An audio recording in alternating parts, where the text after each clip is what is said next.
Swala la pili ni kupanga mipango ya siku. Na hii si swala lile ukiamka asubuhi kunakupa muda mwingi sana wa kupambanua siku.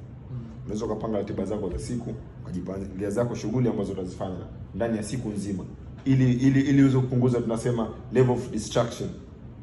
Ili iwe dogo. Ujue unaiendeaje siku yako. Exactly.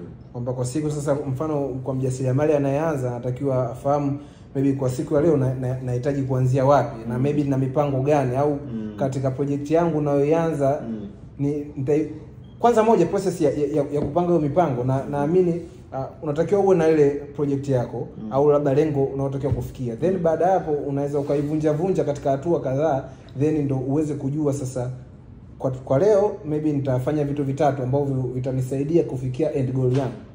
Kwa katika hiyo mipango yako ya siku sasa ndo iweze kusaidia kufika katika malengo yako. Wewe kama wewe imewezaje kukusaidia katika nyanja zako mbalimbali? Jambo lile liongelea jambo la msingi na personally huwa nalizingatia kama msingi wa siku. Tuseme ili nianze siku yangu lazima nikae ndani asubuhi na mapema kwanza kabla ya yale masaa ya mazoezi wanasema.